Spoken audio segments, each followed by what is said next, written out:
आज मैं ये वीडियो स्पेशली इसलिए बना रहा हूँ कि धर्म, सनातन धर्म इसके बहुत व्याख्याकार हो गए हैं।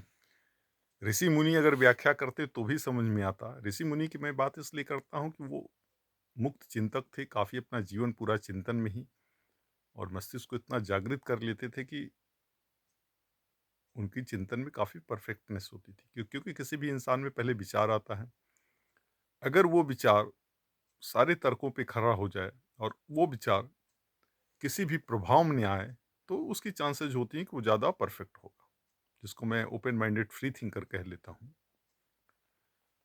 अगर देखा जाए, कोई चीज़ बिना कारण की नहीं होती। बुद्ध ने कहा, ये बात बड़ी सही है।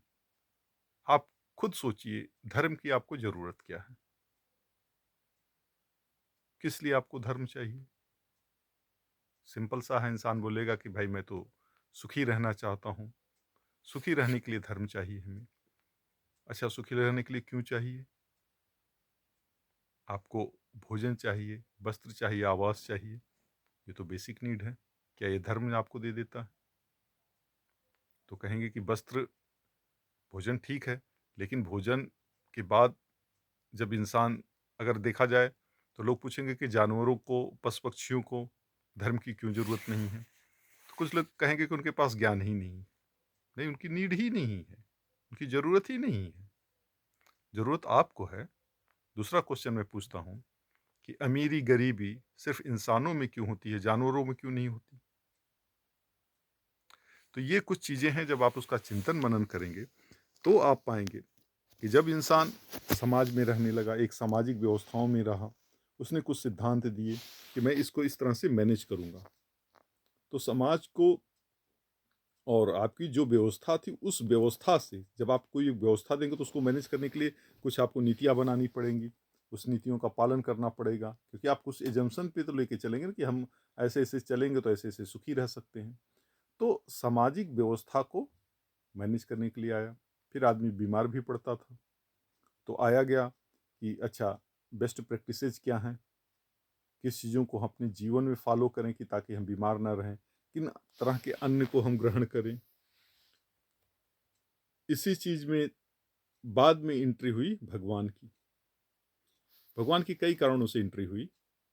पहला तो कारण ये था कि जब मान लीजिए अचानक बरसात हो गई, अचानक तूफान आ गया, अचानक ये आ गया, तो लोगों के अंदर भय व्याप्त हुआ कि सूर्य है, चंद्रमा है, आंधी है, तूफान है, तो उनकी एक तरह से पूजा करने लगे, भैया शांत कर लो।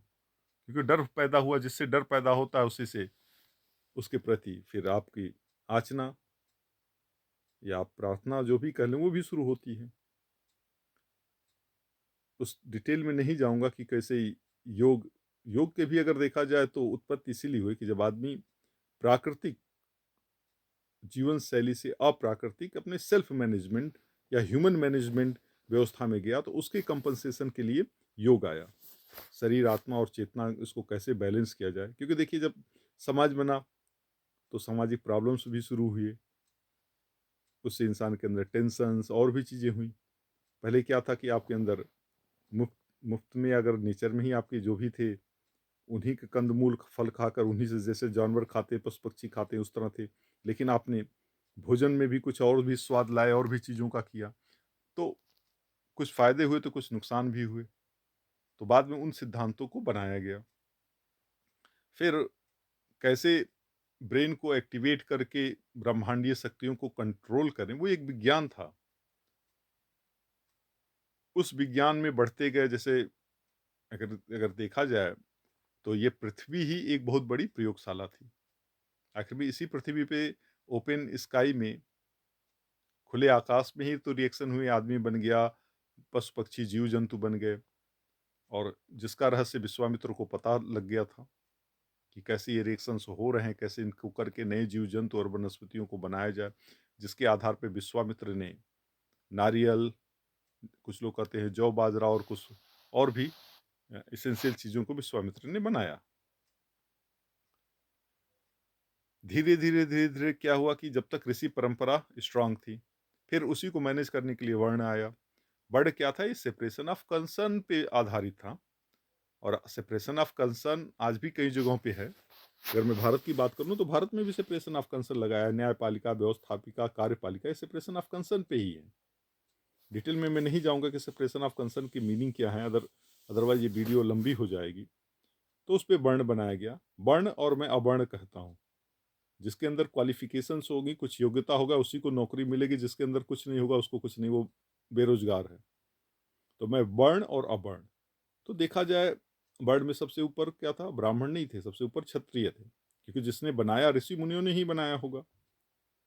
तो क्षत्रिय इसलिए थे कि भाई जो शासन करेगा, जो आपकी रक्षा करेगा, सब कुछ करेगा, वैल्यू तो उसी की रहेगी। क्योंकि देश की सीमाएँ भी ताकत के ही बल पे होती है, चाहे कोई भी कंट्री हो। पृथ्वी पे एक सीमाएँ खींची गई हैं, जो ताकत के बल पे है, अदरवाइज़ पूरा विश्व एक हो जाए। इसके बाद आया टेक्निकल पीपल, जो आपको अन्न देता है, कृषक वर्ग था। फिर उस कृषक वर्ग को जो हेल्प करता है, कुंभकार हो गया, आपका लौहकार हो गया। बाकी लोगों को और आभूषण भी आए, तो उनकी तो उतनी वैल्यू नहीं रही होगी इनिशियल में, स्वर्णकार और चर्मकार इन लोगों की। तो दूसरा वर्ण जो सूर्य था, उनकी वैल्यू रही। थर्ड वैल्यू हुआ होगा, क्योंकि लोग तो पहले ही घूमते फिरते थे इधर के सामान उधर पे, लेकिन धीरे धीरे धीरे जब अपने आवास परमानेंट करने लग गए, तो एक वर्ण की और जरूरत पड़ी, जिसे वैश्य बोलते हैं। इधर का सामान उधर लाए और बीच में थोड़ा सा प्रॉफिट कमा ले। और उस समय इस चीज़ें भी बड़ी हार्ड थी, आप ड्राई फ्रूट के अलावा बाकी चीज़ें तो कर नहीं सकते थे। गेहूँ, चना, चावल, थोड़ा बहुत जो भी ड्राई चीज़ थी, उन्हीं को बेच सकते थे, बाकी तो आप दूर जाके बेच ही नहीं सकते थे। वो तो आज के ज़माने में आ गया, अभी देखो प्रिजर्वेटिव डाल के ही तो बेच पाते हैं। तो बेस्ट की थर्ड वैल्यू थी। चौथा एक वर्ग की ज़रूरत पड़ी थी कि ऋषि मुनि तो जंगल में रहते हैं, उनके सिद्धांत को पढ़ाने के लिए वो इतना उस इनिशियली इतना इम्पॉर्टेंट नहीं था। तो एक ऋषियों के एक असिस्टेंट के रूप में ब्राह्मण वर्ग बना। लेकिन धीरे धीरे चीज़ें बदलती चली गईं। ऋषि परंपरा खत्म होता गया, तो असिस्टेंटों ने अपने आप को ही ऋषि घोषित कर लिया। और चीज़ों को, भाई देखो ये इंसान की प्रवृत्ति होती है कि चीज़ों को मैनिपुलेट करके लोगों को उल्लू बनाया जाए। तो कुछ उसमें कुछ स्वार्थी लोग आए, जिन्होंने धर्म को विकृति करना शुरू कर दिया, अपने हिसाब से परिभाषाएं बना दी। अब कुछ लोगों ने इसे बोला ये तो अनादिकाल से चल रहे, सनातन है, सनातन धर्म है। तो धर्म की जो बातें थी कि वो बेस्ट प्रैक्टिसेस थे, गाइडिंग प्रिंसिपल्स थे, जो अनादिकाल से, मतलब अनादिकाल तो नहीं है, मतलब जिस समय इंसान एक सोशल लाइफ में आया, एक प्राकृतिक, मैं इसको प्राकृतिक अवस्था बोलता हूँ, जीव जंतु ये प्रकृति के सिद्धांत पे चलते हैं। आप प्राकृतिक व्यवस्था में आया, खुद के व्यवस्था में आया, तो उस समय जो सिद्धांत बनाए होंगे उसको बोला गया अनंत काल से चलने, वो सनातन धर्म है। और धर्म किसी को बाध्य नहीं करता था। वो क्या थे? आपके बेस्ट प्रैक्टिसेस थे कि समाज को कैसे मैनेज किया जाए, राजा को कैसे कर्तव्य दायित्व क्या होते हैं। इसके बाद आप क्या दिनचर्या अपनाएं कि जिससे आप निरोग रहें। इसके बाद भी जो थर्ड था, ऋषि मुनियों के सिद्धांत थे, जो एक था कि कैसे हम योग, ध्यान और उस तरह से अपने ब्रेन को एक्टिवेट करें। तो वो एक परावैज्ञानिक चीज़ें थी, जिसके आधार पे फिर वो हुआ। लेकिन बाद में क्या हुआ? धीरे धीरे कुरीतियाँ आनी शुरू हो गई। कुरीतियों में स्वर्ग, नरक, लोगों को बहकाना, भगवान के नाम पे डरा के अपना धंधा चलाना। जबकि किसी ऋषि का नाम बता दिए जिसने भगवान के बारे में बोला हो। सबको देवता बोला जाता था, अच्छे इंसान गुरु को देवता बोला जाता था। देवता को ही लोगों ने बाद में भगवान बोलना शुरू कर दिया। हम योग में जब जाते हैं तो एक होता है धारणा और तब ध्यान। अगर अष्टांग मार्ग में भी कहा जाए, जैसे जिसको लिपिबद्ध बाद में पतंजलि ने किया, लेकिन पतंजलि कोई योग के जनक नहीं थे, उन्होंने एक बुक लिखी सबके हिसाब से क्या चीज़ें चल रही हैं। तो धारणा के बाद ध्यान, धारणा करेंगे तभी ध्यान होगा। ऐसे ही भजन, कीर्तन, आराधना, ये प्रिपरेशन था ध्यान और उसकी उच्च अवस्था में जाने का। लेकिन लोगों ने प्रिपरेशन को ही सब कुछ मान लिया और नेक्स्ट स्टेप पे जाते ही नहीं, भजन कीर्तन करने लगे, सकार ध्यान, निराकार ध्यान में तो जाना ही नहीं। फिर पता नहीं कहाँ से लोगों को धमकाने के लिए, वो करने के लिए स्वर्ग नरक की परिकल्पना लाए। तो स्वर्ग, अच्छा, चूंकि सबसे पहले यह चीज़ भारत में यानी इंडिया में ही हुआ, जैसे जिसका विकृत स्वरूप आज हिंदू धर्म है। हिंदू धर्म को अगर मैं देखूं तो 20% ही लॉजिकल चीज़ें हैं, 80% तो उसमें मिलावट कर गई हैं। लेकिन अगर आप लॉजिकल होंगे, तार्किक होंगे, ओपन माइंडेड फ्री थिंकर होंगे, तो आप उस 20% को पहचान लेंगे कि ये 80% क्या मिलावटी चीज़ें हैं। सबसे ज़्यादा हिंदू लोग इस्लाम को गाली देते हैं। अगर देखा जाए तो हिंदू धर्म की जो कुरीतियाँ थी उसी कुरीतियों में एक्सट्रीमनेस जोड़ दिया जाए तो इस्लाम हो जाता है। स्वर्ग नर्क किसने दिया? आपने दिया। इंद्र का कॉन्सेप्ट फालतू आपने दिया, उसी को उन्होंने बढ़ा के 72 हूरों। भाई सिर्फ आपको ही तो हक नहीं बनता ना कि लोगों को मैनिपुलेट करें और बेवकूफ़ बनाएं। अच्छा, इंसानों की भी सबसे बड़ी प्रॉब्लम क्या है? उनको सुहावने झूठ ज़्यादा अच्छे लगते हैं। सुहावने झूठ, झूठ वो किस्से कहानियां उनको पसंद आती हैं, तो और उसके नाम पे एकत्र हो जाते हैं। मैंने एनजीओ बनाया, काफ़ी लोगों को एकत्र करने का प्रयास किया। तो सबसे बड़ी चीज़ क्या होती है? सत्य के मार्ग पे नहीं चलते, लेकिन झूठी खबर, झूठी दिलासा और लोगों को मैनिपुलेट करो, तो उसके लिए धर्म को खूब यूज किया। भगवान नाराज हो जाएंगे। अगर इस्लाम में भी आपको धमकाते हैं कि अल्लाह नाराज हो जाएगा, ये हो जाएगा, तो ये भाई कॉन्सेप्ट आया कहाँ से? ये हिंदू धर्म की ही तो विकृतियां आई, उसी को उन्होंने और भी ज्यादा विकृतियों को वो कर लिया। हिंदू धर्म की ही विकृतियां की आस्था और इन सब के नाम पे ज्यादा तर्क वितर्क नहीं करना चाहिए, तो वो 4 कदम और आगे चले गए कि अल्लाह के नाम पे करोगे तो गर्दन काट दूंगा, ये काट दूंगा। तो देखा जाए तो बुराइयां तो तुम्हारी ही बुराइयों को लेकर और उस बुराइयों में और मैनिपुलेशन जोड़ दिया गया, तो इस्लाम बन गया। तो दोष आप नहीं दे सकते, इसलिए मैं किसी धर्म को नहीं मानता। बुद्ध जैसे आए लोग आए, क्योंकि देखिए बुद्ध भी ऋषि का एक पद था। कुछ लोग आए, शंकराचार्य जी आए और ये किए, तो शंकराचार्य तो महामूर्ख था। आदि आदि शंकराचार्य ने अगर ये किया, बुद्ध को से मुकाबला तो कर हो ही नहीं सकता। हाँ, बुद्ध से मुकाबला सिर्फ विश्वामित्र या शिव जो ऋषि परंपरा के लोग थे वो कर सकते हैं। मूर्ख परंपरा और पंडावाद परंपरा जो क्या कहते हैं, लोगों को मैनिपुलेट करने के लिए उल्टी सीधी चीजें कराएं, वो बंदा नहीं कर सकता। किताबी ज्ञान वाला बंदा नहीं कर सकता। बुद्ध के सिद्धांत को खैर आगे तो कोई ठहर ही नहीं सकते। शंकराचार्य की औकात तो मेरे बराबर नहीं है, चाहे आदि गुरु शंकराचार्य हूं, तो बुद्ध तो बहुत बड़ी चीज है। बुद्ध के सामने क्या टिक पाएंगे? और वो इफर्ट डाले। मैं ऐसा नहीं कहता जीसस इंसान अच्छे थे, लेकिन ये बुद्ध के सामने नहीं खड़े हो सकते थे। बुद्ध के सिद्धांत पढ़िए ना, उन्होंने क्या सीधे ओपन माइंडेड फ्री थिंकर पहला बंदा बताया। और क्योंकि आपकी जर्नी रुक जाती है ना, आपने मान ही लिया, तो फिर आप नई चीज नहीं खोज सकते ना। अगर किसी ने कह दिया कि बस अणु ही, एटम ही सब कुछ है, और हमारे गुरु ने कह दिया मैं नहीं करूंगा, तो फिर आपकी जर्नी रुक गई हो। फिर आप फिर उसमें इलेक्ट्रॉन, प्रोटॉन, न्यूट्रॉन, फिर पॉजिट्रॉन और चीज नहीं कर सकते थे ना। तो बुद्ध जैसा इंसान कभी आपकी जर्नी को नहीं रोकता था। वो एक चीज को पकड़ के बैठने की बात नहीं करता था। इसलिए आज देखो, जो हमारी परावैज्ञानिक आध्यात्मिक चीजें थी सारी रुक गई, उनके सिद्धांत खत्म हो गए। आयुर्वेद में कैसे चीजें खोजी गई, कैसे डिफरेंट डिफरेंट सब्जियों या पेड़ पौधों की किस आधार पे ऋषि मुनियों ने उनके गुण को पकड़ लिया कि कौन से रोग में ठीक कर पाएंगे, वो विधि नष्ट हो गई ना। आज हम उसी विधि को लेकर हम फिर से नई खोजें तो नहीं कर सकते ना। तो सनातन भी बहुत कंफ्यूज्ड वर्ड है। जब उच्च अवस्था में भगवान के बारे में जाएगा, मैं ओपन चैलेंज करता हूं जिनके पास नॉलेज हो, तो अंत में प्रकृति का ही सिद्धांत सबसे बड़ा सिद्धांत है। क्योंकि प्रकृति का सिद्धांत सुप्रीम पावर जो है भी वो सर्वशक्तिमान है। जिसे आप भगवान, अल्लाह, खुदा कर ले, उसके बनाए सिद्धांत हैं। अगर उसके बनाए सिद्धांतों के हिसाब से अब उसके सिद्धांतों को पहचानेंगे क्या? तो नेचर के सिद्धांत को देखिए ना। मैं एक छोटा सा एग्जांपल लेता हूं। आप जो भोजन खाते हैं, आपका अवशिष्ट उस भोजन का जाके फूड बनता है। आपका मलमूत्र पहले रासायनिक, आपको केमिकल फर्टिलाइजर डालने की जरूरत नहीं थी। आपका मलमूत्र ही आपका फर्टिलाइजर यानी उर्वरक का काम करता था। आपसे आपसे कार्बन डाइऑक्साइड निकलता है, आपका कार्बन डाइऑक्साइड उसके लिए खाना बनाने का काम होता है, और वो ऑक्सीजन निकलता है। Think about their recycling process. Nothing is waste.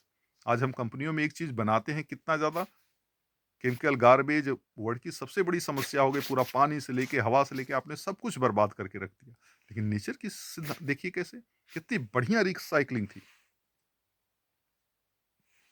उस मुद्दे पे तो मैं अलग से जाऊंगा। तो चीजों को पहले समझिए कि आपकी नीड क्या थी और क्रम क्रम वाइज कैसे चीजें आई, तभी आप चीजों को समझ पाएंगे। अन्यथा मूर्खों की तरह मैं तो ये हूं, मैं तो वो हूं। अरे रहे हो गए, हमें क्या जरूरत है?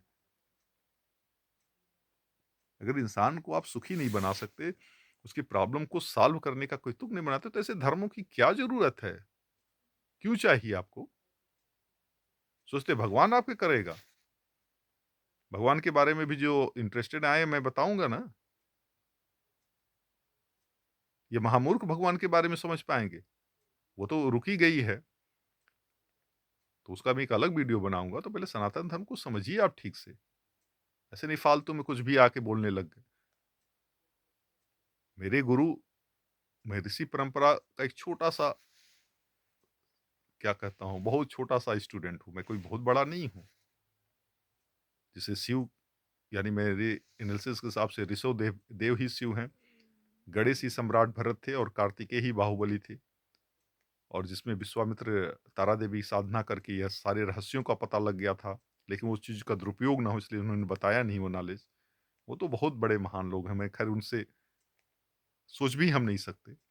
बुद्ध भी उनके बराबर नहीं थे, लेकिन बुद्ध का जो ज्ञान अभी अवेलेबल है, कोई उनसे मुकाबला नहीं कर सकता गौतम बुद्ध से। तो सोचिए अगर विश्वामित्र और शिव के वास्तविक सिद्धांत बचे होते तो वो कितने महान, और उसकी तो हम कल्पना भी नहीं कर सकते।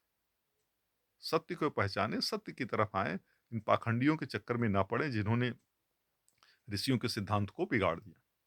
कुछ लोग चिढ़ जाएंगे, अरे ब्राह्मण को चौथा वर्ण बना दिए, शूद्र को दूसरा वर्ण बना दिया। अरे भाई, वर्ण व्यवस्था है ना। आप अपने अंदर त्याग बलिदान सब कुछ लाएं, वो लाएं, अपने आप को भी क्षत्रिय घोषित करने कोई मना नहीं करता। आपके अंदर टेक्निकल गुण है, आपने अपने आप को शूद्र बनाइए। हाँ, क्षुद्र जो किसी एकदम निकम्मे नालायक हैं उनको मैं अवर्ण बोलता हूँ। शूद्र और अवर्ण में अंतर है, जिसके अंदर कोई क्वालिटी नहीं है, जिसको इन चारों क्लासिफिकेशन में नहीं किया जा सकता। जैसे आपको कोई नौकरी है, 4 पोजीशन है, 4 टाइप के पोजीशन है। अब कोई इतना भी नालायक हो जो उसको क्लर्क की भी और चपरासी की भी नौकरी ना मिले, और वो चिल्लाए कि हमें छोटा कह रहे हैं, तो शूद्र छोटे नहीं थे। शूद्र का मतलब वो उस समय सेकंड पोजीशन पे उनकी वैल्यू थी, थर्ड पे वैश्य और फोर्थ पे ब्राह्मण की वैल्यू थी। और ऋषि को चूंकि वर्ण व्यवस्था में बाधा नहीं जा सकता था, क्योंकि वो प्राकृतिक व्यवस्था के रूप में अपना जीवन जीते थे, इसलिए ऋषि वर्ण व्यवस्था से देखा जाए एक तरह से ऊपर थे। वो अलग बात था कि बाद में जो हमारे आश्रम थे, फोर्थ आश्रम में ही लोग जाके ऋषि बन जाते थे। बट वो मैंडेटरी नहीं था, किसी भी एज में लोग ऋषि बन सकते थे। ऐसा तो था नहीं कि आप 75 के बाद ही बनिए। तो एक प्रयास था, आपको चीजों को आपको तार्किक बनाने का एक प्रयास था। खुद सोचिए और खुद कीजिए, किसी पे विश्वास मत कीजिए। अब भगवान ने आपको भी तो अकल दिया है भाई। जिनको और भी डिटेल करना, डिबेट कीजिए, आई विल एक्सप्लेन एवरीथिंग। लेकिन तर्क के बर में आइए ना। मान ही लिया तो जानने की क्या बात है, वही वाली बात हो गई। जब जबरदस्ती मान ही लिया यही होता यही होता, तो फिर आपकी जर्नी रुक गई। अगेन वीडियो 18 19 20 मिनट का हो गया। मुझे नहीं लगता कोई इतना देर तक सुनेगा मेरी video, because I am not a very famous person. तो ठीक है, मैं यही विराम करता हूँ। किसी को और चाहेगा तो और मैं डिटेल में। धन्यवाद।